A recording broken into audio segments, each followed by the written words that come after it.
I precariously perched in my penny loafers on the small ledge. With my left hand, I held onto the brick building with my fingertips. I cautiously reached down with my right and tried to lift the window. It wouldn't budge. Someone had locked it. At that moment, I realized I was in big trouble. I couldn't turn around or go back down. I was stuck there. Talk about living on a prayer. It was now 6:20 a.m. This was before everyone had cell phones, so I had no way of calling anyone. What did I do? I just stayed there. Well, more like hung on there, with the toes of my loafers on the ledge and my fingers in the brick crevices. I started singing to myself, "Oh, we've got to hold on, ready or not. You live for the fight when it's all you've got. Whoa, oh, we're halfway there. Whoa, oh, living on a prayer." About 30 minutes later, I saw a guy walking down the street. I started shouting, "Hey, help, up here. No, up here. It's me, the guy in the pleated khaki pants and members-only jacket. The guy 3 stories above you. Hey." Finally, this apparently directionally or visually impaired stranger saw me and yelled up that he would get help. How? He had to find a payphone. For those under 30, take a moment to Google payphone.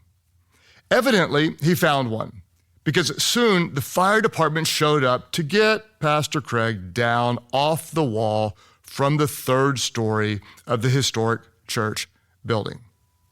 Now, why did I tell you all that? To let you know that I can be a poor decision maker. I hate to break it to you, but chances are you can be a poor decision maker too.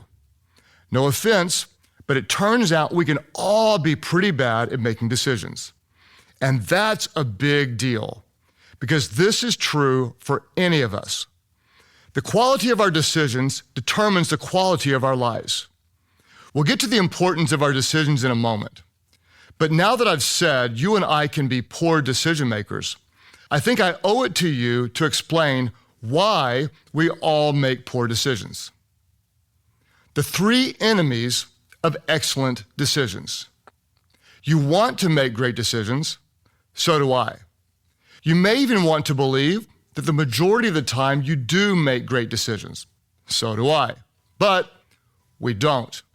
We can admit that, right? Just look at the evidence.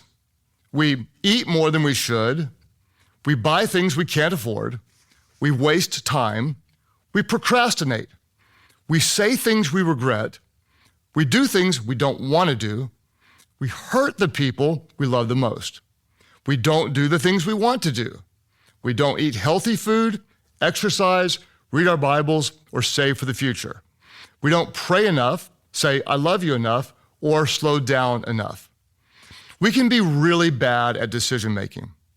Even the Apostle Paul admitted his frustrating battle with decisions.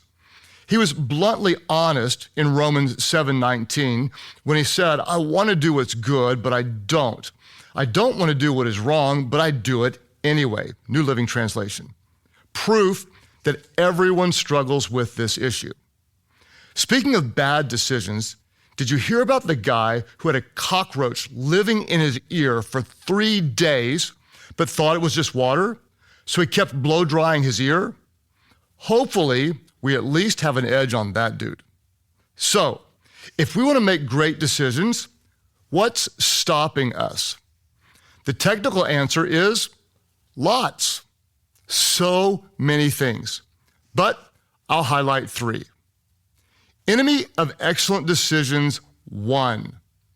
We're overwhelmed. I started this introduction with the number 35,000. Here's where it comes into play. Experts estimate that we make 35,000 decisions a day. A day. Wow. That can only mean that you and I are making decisions all day, every day like these. Whether to hit snooze, whether to take time to pray, what to wear, what to eat, whether to exercise, whether to post on social media, what to post, and what